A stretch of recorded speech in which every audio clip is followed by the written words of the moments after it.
और आइए शुरुआत करने जा रहा हूं आज की पहली बड़ी खबर के साथ। और पहली बड़ी खबर जिस पर पूरे देश की नजर है। योगी को रिपोर्ट, चढ़ावा चोरों पर चोट। दरअसल पहली तस्वीर आपको राम मंदिर की दिखाऊं, आज भी देखिए वही आस्था, वही लोगों का जुड़ाव और लगाव। ये आज की है, राम मंदिर में आज भी हजारों की भीड़ थी। चढ़ावा चोरी की खबर के बावजूद, दान के बावजूद उसी आस्था और उत्साह के साथ भक्त और श्रद्धालु पहुंच रहे हैं।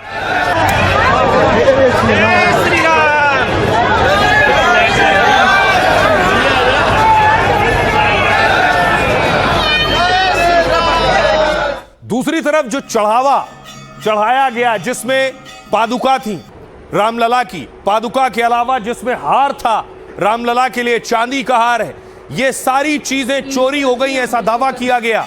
जिन्होंने ये चढ़ाया था वो दावा कर रहे हैं कि उनकी ये चीजें दोबारा दिखी नहीं, किसी को रसीद नहीं दी गई। उसमें हार भी शामिल है, चरण पादुका भी शामिल है और चांदी की ईंट भी शामिल है। 60 किलो की चांदी की ईंट, ये सब चीजें शामिल है। इस पर एसआईटी ने बाकायदा जांच की और एसआईटी ने रिपोर्ट बनाई है। लेकिन इस पर अब प्रदर्शन भी हो रहा है जगह जगह। ये तस्वीर आप देख रहे हैं, अलग अलग जगहों से तस्वीर आई। लखनऊ में आम आदमी पार्टी प्रोटेस्ट कर रही थी।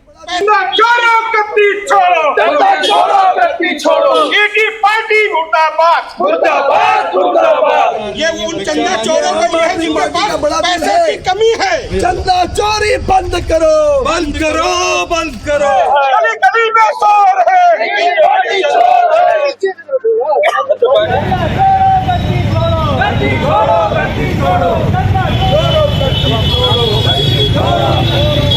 चंपत राय होश में आओ, चंपत राय। और इस बीच एसआईटी ने जो रिपोर्ट बनाई है, एसआईटी योगी आदित्यनाथ को वो रिपोर्ट सौंपेगी और योगी को रिपोर्ट के बाद आगे का एक्शन शुरू होगा।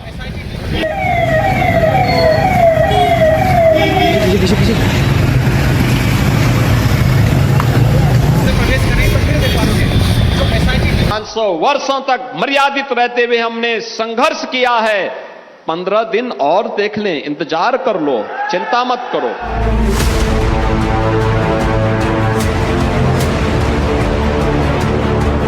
योगी की टेबल पर एसआईटी रिपोर्ट आने वाली है।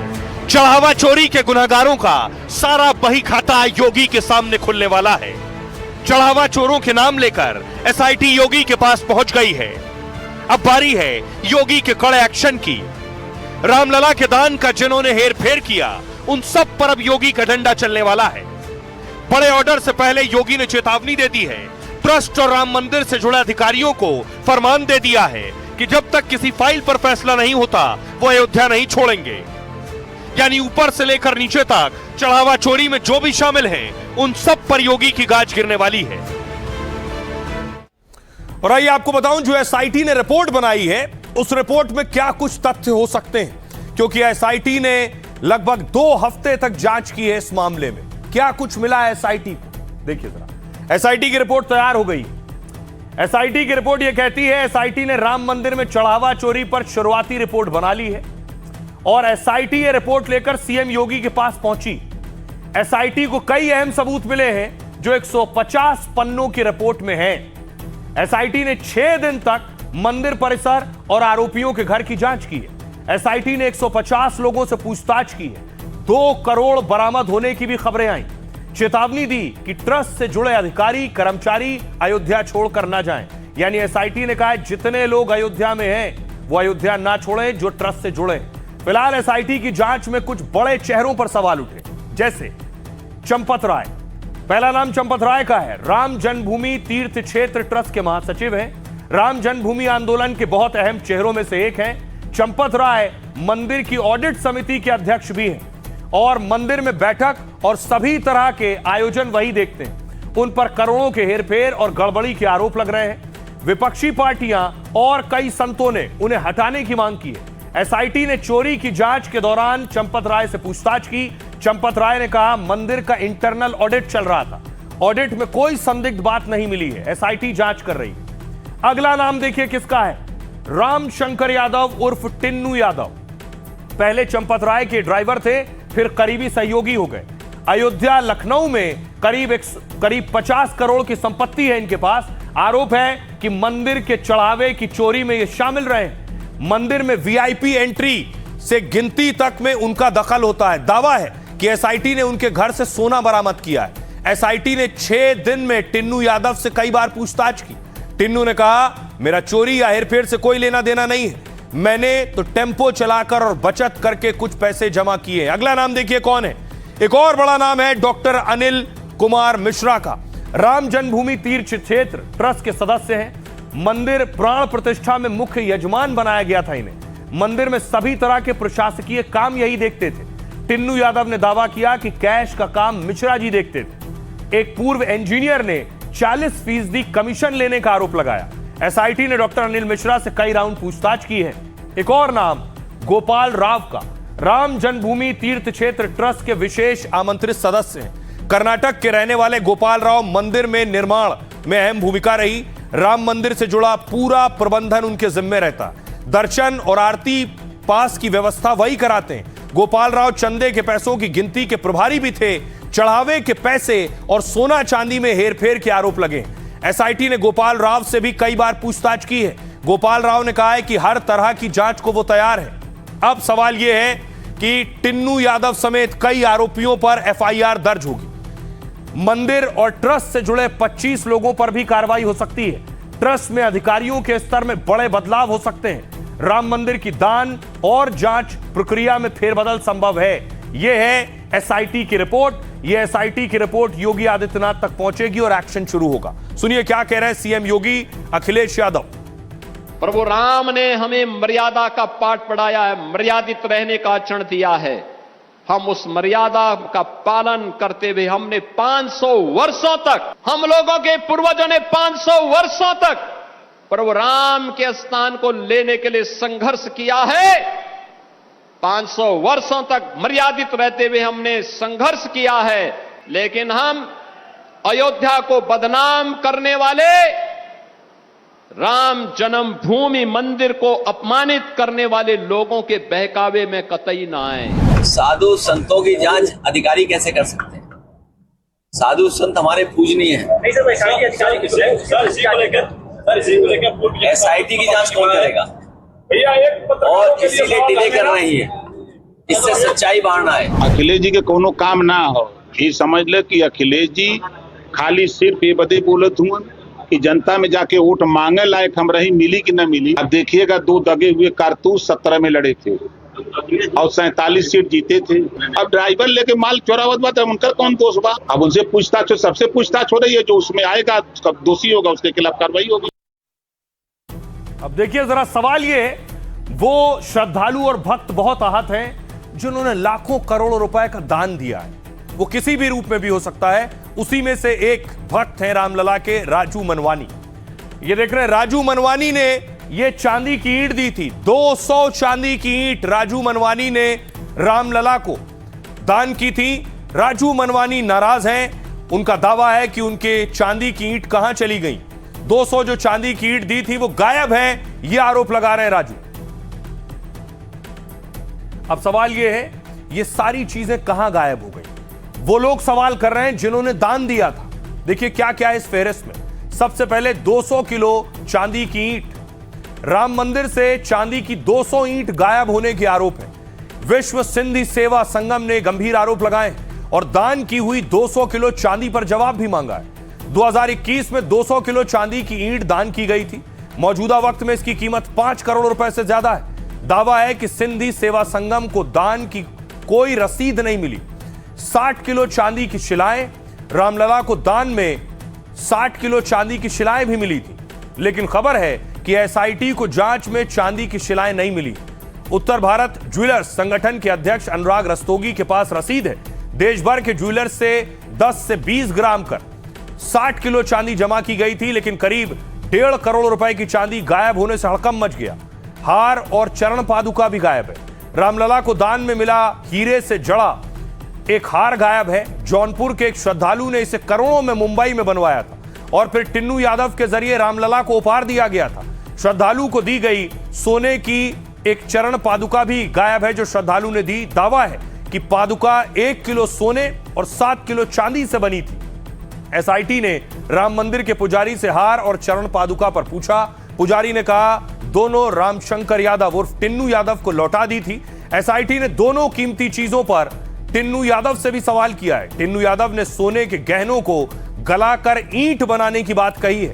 कहा गहने रखने का काम केडी तिवारी देखते हैं और उन्हें बताया था कि केडी तिवारी के पास न सोने की ईंट मिली न कोई रसीद चढ़ावे में मिली। सोने चांदी के कई गहने चोरी होने का दावा है जो चढ़ावे में दिया गया। चर्चा है कि एक सोने की गदा और कई कीमती रामशिलाएं गायब है। दान पात्र से कैश सबसे ज्यादा चोरी और हेरफेर यहीं से होने का आरोप है। सपा ने दान पात्र से 7.5 करोड़ रुपए की चोरी के आरोप लगाए। आम आदमी पार्टी ने 200 करोड़ से ज्यादा चोरी होने का दावा किया है। मंदिर से जुड़े कर्मचारियों के पास से काफी कैश मिला है। कर्मचारियों के घर और उनकी निशानदेही पर 2 करोड़ बरामद होने की भी बात कही गई है। सुनिए जरा क्या कुछ कह रहे हैं वो भक्त जिन्होंने 200 चांदी की ईंट सौंपी है। राजू मनवानी को सुनिए। 200 किलो चांदी डोनेट की आदरणीय चंपत राय जी के अयोध्या के परिसर के अंदर ही दिल्ली में उनसे मुलाकात आई थी। उन्होंने अयोध्या बुलाया तो 26 जनवरी को हम सब लोग जाकर के 200 किलो चांदी उनको भेंट की। मतलब आपको रसीद भी नहीं दी गई है? जी नहीं, रसीद वगैरह हमें कुछ नहीं है और कहाँ यूज़ किया गया है वो भी पता नहीं है। तो हमारे सब भाइयों के फ़ोन आने लगे कि भाई आजकल टीवी के ऊपर ये जो सब कुछ चल रहा है तो क्या हमें पता चलेगा कि हमारी 200 किलो चांदी कहाँ गई। और जहाँ तक जानना चाहता हूँ मैं कि किस रूप में आपने भेंट की थी? ईंट के तौर पर? हाँ, 1-1 किलो की चांदी की ईंट है। उसके फोटोग्राफ्स और वीडियोग्राफ मैं अभी आपको देता हूँ। और वो 1-1 किलो की चांदी, पूरी 200 किलो चांदी एक डब्बे के अंदर 40-40, 50-50 किलो चांदी के वो डाल करके ब्रिक्स। ये मामला साधारण नहीं है, ये पूरे राष्ट्र की बहुत बड़ी डकैती मानी जाएगी। यहाँ तक कि निर्माण में कमीशन तक की बात आ गई कि 40% कमीशन तो लूटा गया है। ये प्रभु श्री राम के दरबार के चढ़ावे को लूटा गया, डकैती डाली गई। हम चाहेंगे कि जांच पूरी हो, जांच गहराई से हो, किसी के प्रति सहानुभूति रखकर न हो।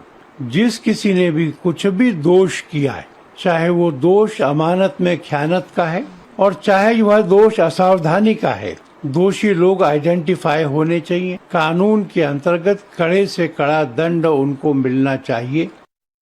अब सवाल यह है कि एसआईटी की रिपोर्ट आ गई है, एक तरफ चोरी के जो आरोप लग रहे हैं वो भी सामने है, तो आखिर क्या किया जाए जिससे रामलला के लिए जो चढ़ावा और दान आ रहा है उसकी प्रक्रिया दुरुस्त की जा सके। 2 तस्वीरें आपके सामने हैं। एक राम मंदिर की तस्वीर आप देख रहे हैं, एक तिरुपति बालाजी की देख रहे हैं। तिरुपति बालाजी में भी बहुत चढ़ावा आता है।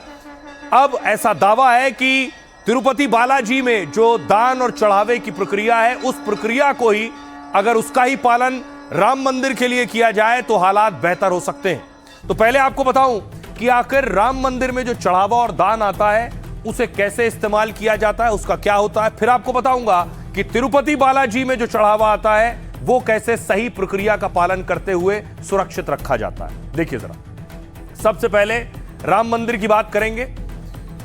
मांग हो रही है कि राम मंदिर में दान की गिनती तिरुपति की तरह हो।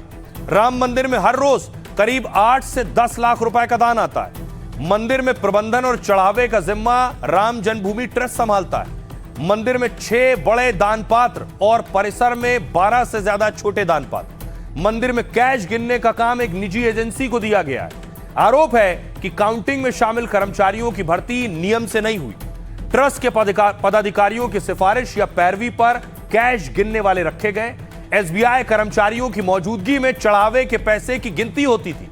आरोप है कि ट्रस्ट से जुड़े कुछ लोग बैंक कर्मचारियों पर दबाव बनाते थे, इसलिए सुरक्षा से जुड़े कड़े नियम पूरी सख्ती से लागू नहीं हो पाए। सारे दान पात्र या दान पेटियां पहले एक दान कक्ष में रखी जाती थी। दान कक्ष से पैसे गिनने के लिए उन्हें काउंटिंग के रूप में ले जाया जाता था। दान पेटियों को रखने खोलने का पूरा सीसीटीवी की निगरानी में सब कुछ होता था, लेकिन शुरुआती जांच में कई अहम सीसीटीवी फुटेज गायब मिली।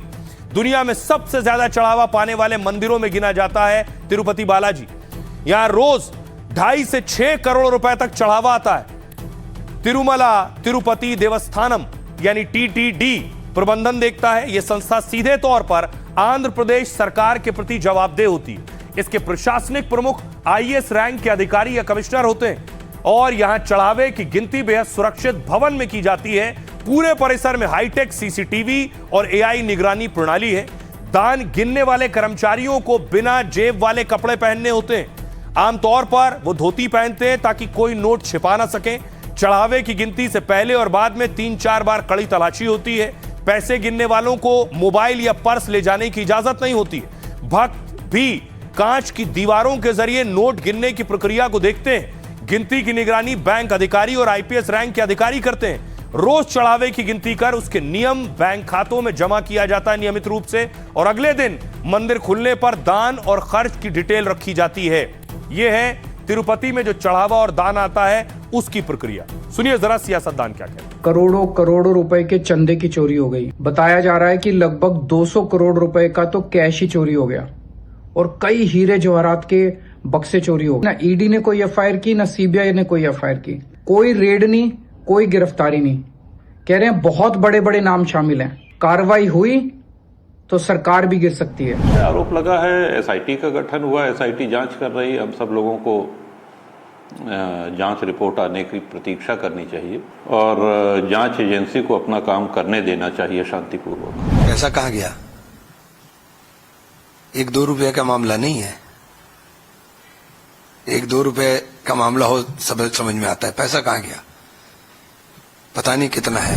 आस्था का केंद्र बिंदु है, वहाँ बहुत सालों में करोड़ों लोग जाते हैं। इसमें जांच चल रही है। जो भी दोषी होगा उनके ऊपर कार्रवाई जरूर होगी। ये चोरी हुई है और बड़े पैमाने पर चोरी हुई है। था कि चोरी में जो लोग संलिप्त हैं, जो इसमें शामिल हैं, उनके खिलाफ प्रभावी कार्रवाई की जानी चाहिए।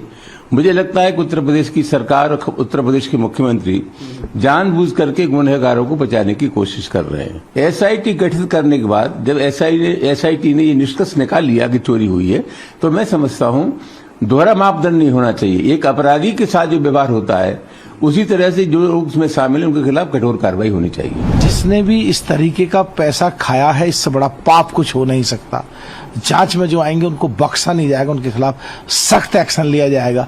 पर बेबुनियादी सवाल उठाएंगे और अगर जांच में उतना नहीं आता है तो फिर इनको भी इतने स्तर से नीचे जाके ऐसे आरोप नहीं लगाने चाहिए।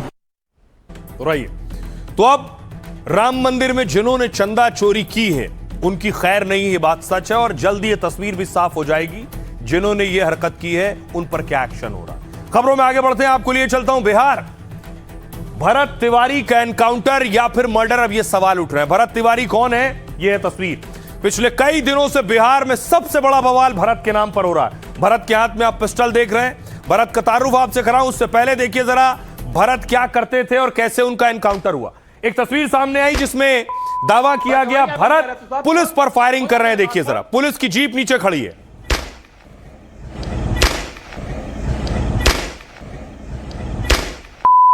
कवाड़ी क्या बंद किया रहा तू साहब?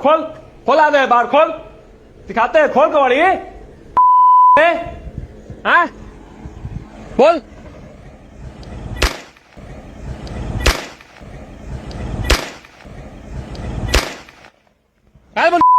पागल, खोल दरवाजा, आ रहे बाहर, खोल। अभी तू सब के मारेंगे, अभी तेरा एनकाउंटर है, चल खोल।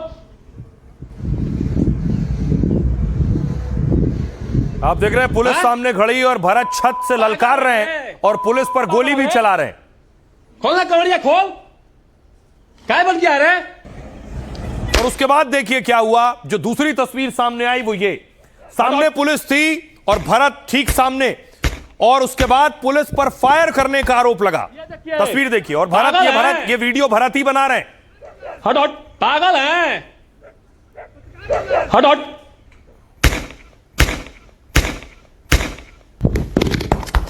ये देखिए देखिए स्टार्ट हो गया। मार मार मारो मारो, लो ये देश मेरा बलिदान ये जाया नहीं जाएगा। मारो मारो, सभी जगह से घेर के मारो। देखिए फायर पे फायर, फायर पे फायर। हाँ मारो, बढ़िया से मारो मारो। देख रहे हैं आप भरत गोली चला रहे हैं और खुद ही वीडियो भी बना रहे हैं। उसके बाद भरत का जो दूसरी तस्वीर सामने आई, जिस बंदूक से पिस्टल से गोली चला रहे थे वो पिस्टल सरेंडर कर देते हैं, पुलिस के सामने फेंक देते हैं वो पिस्टल। चलिए हथियार अगर वो मानने का तैयार है तो ये हथियार अभी त्याग दिया जाएगा। हथियार इनको दे दिया गया, हथियार इनको दे दिया गया, हथियार इनको दे दिया गया। हमला देख रहा है यहीं से, तो चलिए हथियार रख दिया जाता है। लीजिए,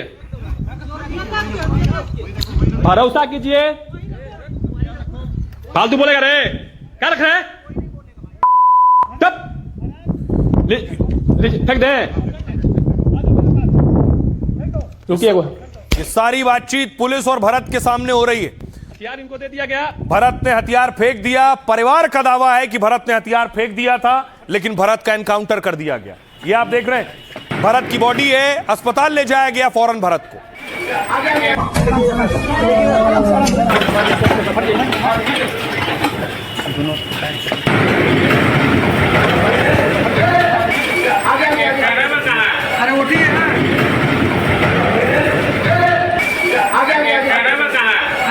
और उसके बाद भरत के परिवार ने, भरत की बहन ने हत्या का आरोप लगाया कि जानबूझकर सटाकर गोली मारी गई। एक गोली इनके देह से निकल, 5 गोली इनके देह सटा कर मारा है भैया, सटाकर पार्ट्स पे मारा गया। उनके 5 गोली पार्ट्स मारे, एक गोली इनके देह से निकल के अंदर से निकल के बाहर गया है और 4 गोली इनके नीक अंदर है।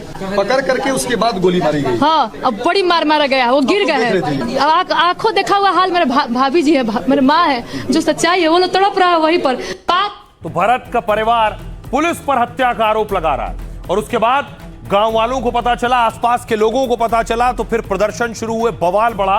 ये देखिए, प्रदर्शनकारियों ने हल्ला बोलना शुरू किया, पुलिस के खिलाफ नारेबाजी शुरू की और सड़कों पर उतर आए।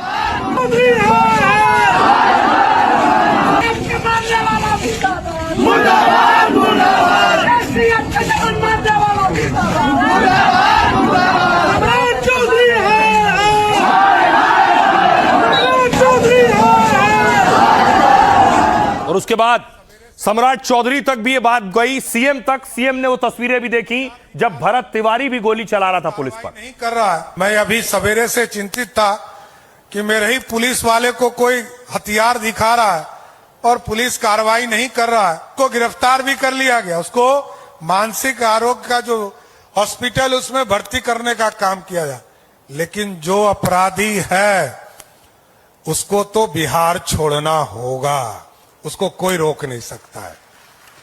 अपराधी के लिए कोई जगह नहीं है। अब तो नेपाल ही भागना पड़ेगा साथियों। मैं अभी सवेरे से तो सम्राट चौधरी कह रहे थे अपराधियों के लिए कोई जगह नहीं, नेपाल भागना पड़ेगा। लेकिन देखिए उधर भोजपुर में क्या शुरू हो गया।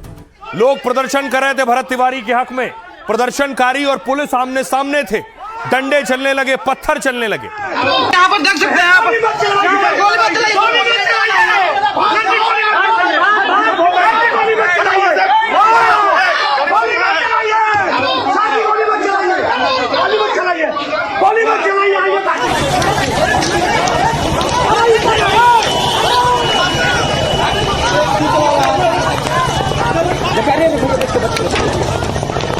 पुलिस ने प्रदर्शनकारियों को खदेड़ा है और लाठियां चलाई हैं।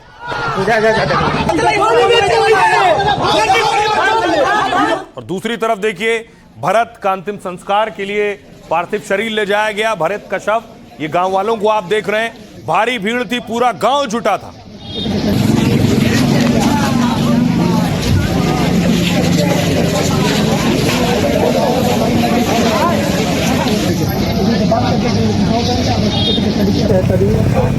दूसरी तरफ पुलिस और प्रदर्शनकारी आमने सामने हैं। प्रदर्शनकारी पुलिस के आगे बहस कर रहे हैं, पुलिस से भिड़े हुए हैं। ये तस्वीरें सामने आ रही हैं कि लोग आरोप लगा रहे हैं कि पुलिस ने जान के मारा है भरत तिवारी को। तो हमारे जिससे रक्षा होने वाला है वही भक्षक हो जाए तो हमारे पास क्या व्यवस्था है, कहाँ जाएंगे?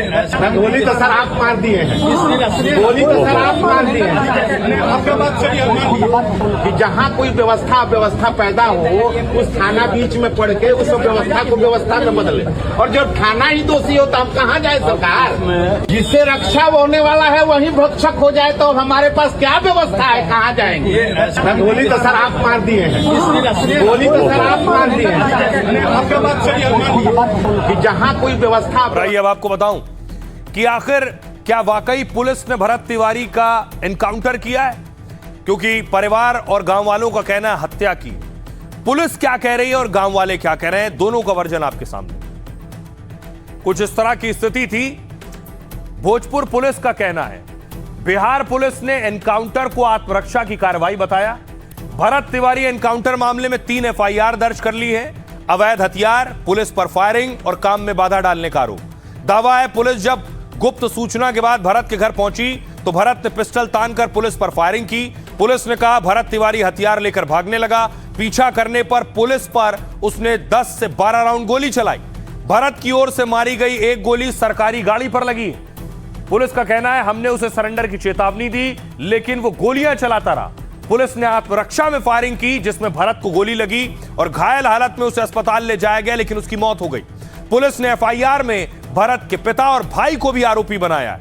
14 नामजद और 50 अज्ञात प्रदर्शनकारियों पर एफआईआर हुई। परिवार और प्रदर्शनकारी क्या कह रहे हैं? भरत का परिवार पुलिस पर आरोप लगा रहा है। उसका कहना है कि पुलिस कार्रवाई को सही बताने के लिए एफआईआर कर रही है। गांव वालों का दावा है कि भरत तिवारी कोई अपराधी नहीं था, उसने सरेंडर किया था, फिर भी पुलिस ने गोली चलाई है। यही आरोप मृतक की मां सुमन देवी ने भी पुलिस पर लगाई। आवेदन देकर उन्होंने कहा है कि मेरे बेटे ने हथियार फेंक दिया था, उसने आत्मसमर्पण कर दिया, फिर भी उसे गोली मार दी गई। एनकाउंटर में शामिल पुलिस वालों पर हत्या का केस दर्ज होना चाहिए, परिवार यह कह रहा है। सुनिए जरा क्या कुछ कह रहे हैं भरत तिवारी के पिता और उनकी बहन और माताजी। आंखों देखा हुआ हाल मेरे भाभी जी है, मेरे माँ है, जो सच्चाई है वो लोग तड़प रहा है वहीं पर देखने के लिए। विचार जाए होता माँ का भाई माँ होती है, धरने जा रही है तो क्या बोला जा रहा है मारो दोनों लेडीज को, उसको हटाओ यहाँ से।